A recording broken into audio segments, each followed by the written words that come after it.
부동산 교육은 랜드프로. 안녕하세요. 랜드프로 아나운서 연호진입니다. 여러분, 조합에 대해 많이 들어보셨죠? 어떠한 공동의 목적을 수행하기 위해 일정한 자격 조건이 되는 사람들이 조직한 단체를 조합이라고 하는데요. 오늘은 이 조합에 대해 알아보는 시간 준비했습니다. 세상을 바꾸는 토지 투자를 계획하고 실천하시는 우리 고상철 교수님 모시겠습니다. 네, 반갑습니다.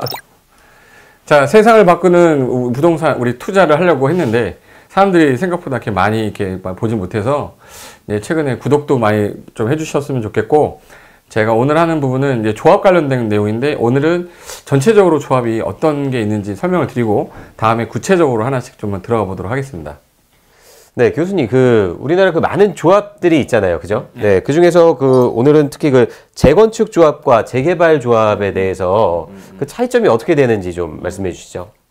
우리가 이제, 재건축 투자라고도 하고 재개발 투자라고 하는데, 우리가 왜 이 재건축 재개발이 이제 다르냐? 두 가지는 똑같아요. 똑같은데, 오래된 집을 허물고 새로 짓는 거고, 오래된 집을 허물고 새로 짓는 건데, 이게 쉽게 말하면 이 건물이 있는 땅이 어떻게 생겼냐에 따라 다른 거거든요.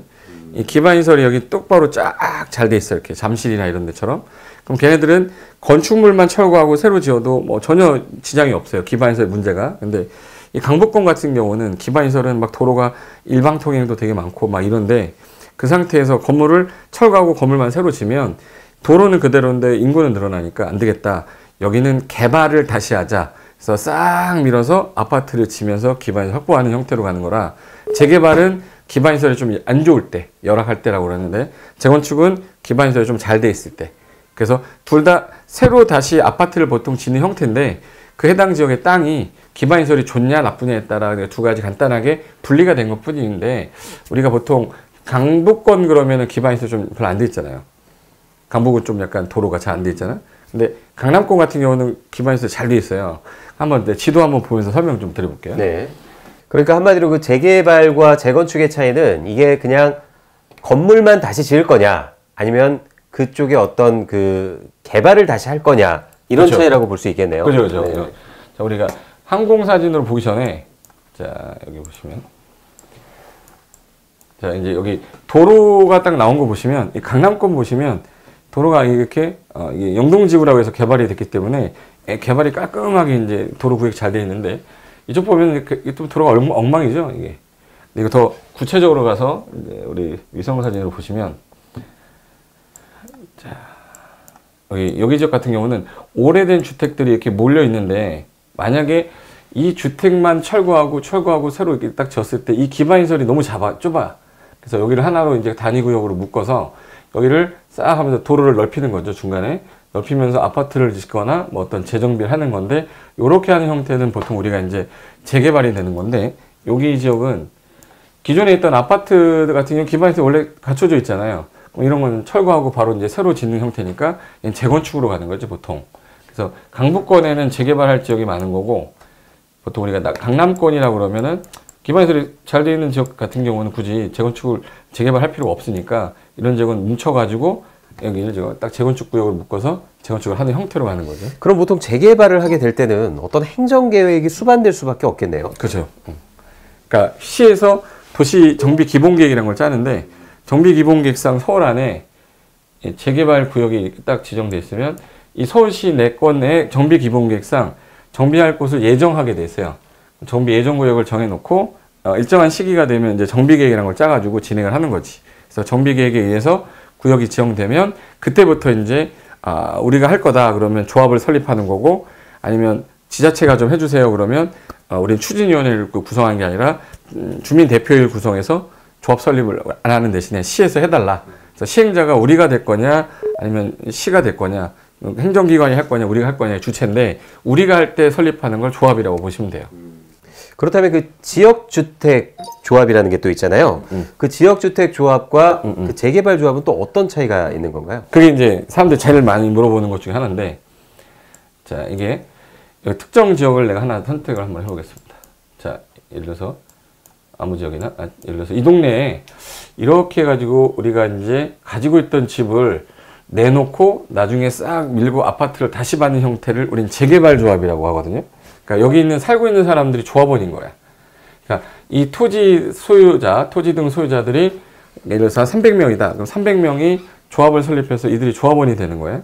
그럼 얘네들이 이제 조합장하고 이사 감사를 뽑아서 업무를 집행해서 우리가 잠시 거주를 딴 곳에 했다가 아파트를 치면 조합원이 우선 입주를 하는 거죠. 나중에 분양된 대수가 좀 남으면 분양 대수 남으면 그거 이제 일반 분양에서 파는 건데 이거 말고 어떤 주체가 하나 나타나서 여기 지역을 우리가 매입을 다 하겠다.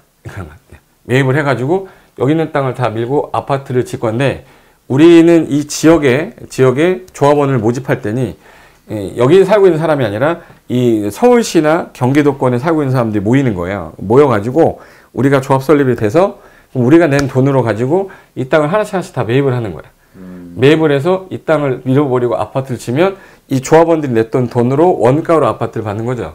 그러니까 얘는 내가 살고 있는 지역이 아니라 내가 이 주체가 이거를 사서 아파트를 들어가는 거야. 그러니까 결론은 동일 지역에 있는 사람 여러 명이 모여서 조합을 구성해서 그들이 돈을 십시일반 내서 땅을 매입해서 아파트를 원가에 분양받는 형태가 지역주택조합이고 재개발은 여기 있는 사람들이 주체가 돼서 자기네 아파트를 받는 거고 딱 두 가지가 나와요. 그러니까 한마디로 그 지역에 살던 사람들이 주체가 되느냐, 그렇죠. 아니면 다른 타 지역의 사람들이라도 투자를 해서 주체가 되느냐, 그렇죠. 이런 차이가. 되게 간단하게 얘기하면 확실하게 이제 이해를 똑바로 하신 것 같아요. 네. 그러면은 보통 그 조합을 구성하는 사람들을 갖다가 조합원이라고 많이 표현하지 않습니까? 그러면 그 조합원이 되면은 좋은 장점들이 있다고 들었어요. 구체적으로 조합원이 되면 어떤 좋은 장점이 있습니까? 일단 아파트를 사는 방법이 여러 가지 있어요. 일단 아파트 사는 방법이 제가 옛날에 곧 25살 때 강의를 처음 시작했거든요. 24살 넘어갈 때. 근데 학생들이 나한테 부동산 강의를 하는데 선생님은 집이 있냐 이렇게 물어보길래 네. 그때 당시 집이 어딨어 내가. 그래서 나이도 이제 그때 한 30대 초반이라고 속이고 뭐 강의를 할 때였는데 근데 굉장히 일찍 시작을 하셨네요. 24살, 5살 때였으니까 겉으로 봤을 때 30살처럼 보였나 봐. 그래가지고 이제 집이 하나 있어야 나중에 사람들한테 등기부등본이라도 보여주면서 확인시켜 줄 수 있을 텐데 선생이 집이 없는데 강의하기가 자존심이 좀 상하더라고요. 그래서 맨 처음에 집을 살 수 있는 방법을 제가 그 다이어리에다가 써봤어요. 첫 번째가 매매, 두 번째가 경매, 뭐 급매로 나온 아파트 사는 거, 그리고 재개발 조합, 재건축 조합, 그리고 이제 지역주택 조합, 직장 조합 뭐 이런데 전 직장이 아니었기 때문에 지역주택 조합. 그리고 보니까 없어요. 아파트 사는 방법이. 분양받는 거. 결론은 이 아파트를, 자, 이 아파트를 확대 한번 해볼게요. 일단 나는 이 아파트를 사고 싶다. 이 아파트 사고 싶다. 그럼 분양받으면 되거든. 분양받으면 이 건설한, 신금호 건설에서 걔네들이 이 땅을 매입해서 지었고 나서 프리미엄을 내가 주고 사는 거거든요. 근데 내가 만약에 재개발 조합원이 됐다. 내가 살고 있던 지역에서 내가 갖고 있던 땅을 내놓고 집을 받기 때문에 원가로 받는 거지 거의. 그러니까 프리미엄을 우리가 가져가는 거죠. 쉽게 말하면 이게 5억에 분양을 했는데 원래 들어간 원가는 4억이었어. 그럼 1억을 이 건설회사가 먹는 거죠. 시행사가 먹는데 우리가 조합원이 주체가 되면 우리가 땅을 다 내놓고 아파트를 원가로 내가 받으면 난 5억에 사는 게 아니라 4억에 사는 거니까 1억의 프리미엄을 내가 먹는 거죠. 건설회사처럼. 그리고 나서 주변에 아파트 가격이 올라가면 일반 프리미엄도 같이 올라가니까 여기가 아파트가 5억이었는데 최근에 6억이 됐어. 그럼 이제 이걸 분양받은 사람 5억에 받았지만 1억의 프리미엄이 또 올라가는 거잖아요. 그럼 조합원 같은 경우 2억의 프리미엄이 생기는 거니까 어떻게 보면 투자 가치로 봐서는 재개발, 재건축이 더 좋은데 재개발 지역은 또 이제 강북권이 좀 많다 보니까 강남권은 재건축하게 되면 집 주변에 아파트 값이 비싸잖아요. 그러니까 수익이 더 많이 나오지 재건축은.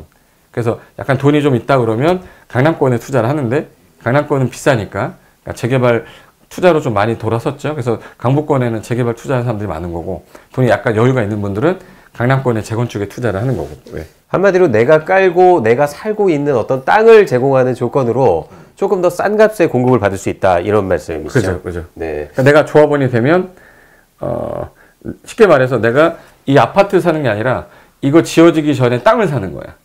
이 땅을 샀는데 나는 이 땅을 소유하는 사람이기 때문에 조합원이 돼서 분양받을 때 일반인들은 5억에 분양받을 걸 나는 4억에 분양받는 셈이 되니까 1억에 대한 프리미엄을 가져갈 수 있는 게 조합원이 되는 거죠. 그러니까 조합원에 가입을 하려고 하는데 조합원의 가입 자격 요건이 소유권이 있어야 돼요.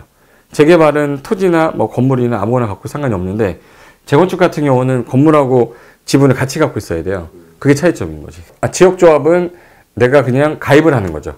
가입을 해서 조합원비를 내서 그 돈을 가지고 십시일반 모아진 돈으로 건설에 그 땅을 사서 지은 원가대로 공급받는 거고. 근데 지역조합은 그냥 하지 마세요. 지역조합은 성공하는 게 10개 중에 1개? 9개 정도는 성공 잘 안 해. 어떻게 보면 지역조합 같은 경우도 약간의 위험부담이 너무 투자의 어떤 성향이 조금은 강하겠군요. 지역조합이 성공을 하게 되면 수익은 상당히 많아요. 확실히 많은데 일반적으로 내가 상담했던 사람들은 열에 9이 다 실패했던 분들이었기 때문에 상담할 때 하지 말라고 그랬는데 왜 했어요? 그러면 제가 미쳤나 봐요. 눈에 뭐가 씌었나 봐요. 막 이래요. 일단은 지역조합이 잘 되는 곳이다, 위치가 좋다 그러면 정말 괜찮지만 그런 위험부담감을 가지면서까지 할 필요는 없으니까 제가 볼 때는 재개발이나 재건축에 투자하는 게 조금 더 안전성이 있다. 특히 재개발 같은 경우는 토지만 갖고 있어도 조합원이 될 수 있기 때문에 뭐 경매라든지 뭐 어떤 공매라든지 이걸 통해서 재개발 구역의 물건을 가지면 조합원이 될 수 있으니까 다양한 물건을 접할 수 있는 거는 재건축보다는 재개발이거든요. 그러니까 재개발 쪽에 투자하는 거를 공부를 좀 더 하시면 되는데 그 관련된 것들은 나중에 또 더 깊은 시간대 하는 걸로 하고 전체적인 개념만 설명드리는 걸로 하겠습니다. 네. 오늘은 그 다양한 조합들의 어떤 차이점에 대해서 우리 20대의 외모를 그대로 고수하고 계신 고상철 교수님과 함께 또 알아봤는데요. 자, 잘 참고해서 필요한 조합원으로 활동하셔서 여러분들 그 좋은 결과 있으셨으면 좋겠네요. 그리고 우리 구독 눌러요. 네네. 저희 참, 그리고 좋아요와 구독, 꼭 눌러주시길 바라겠고요. 구독은 한번 눌러놓으면은 계속해서 또 시청하시는데 많은 도움 되니까요. 네, 여러분들의 많은, 참여와 시청 부탁드리도록 하겠습니다. 배우고 투자하면 실패하지 않습니다. 저희는 다음 시간에 더욱더 좋은 유익한 컨텐츠로 여러분 찾아뵙도록 하겠습니다. 함께 시청해주신 여러분 감사합니다.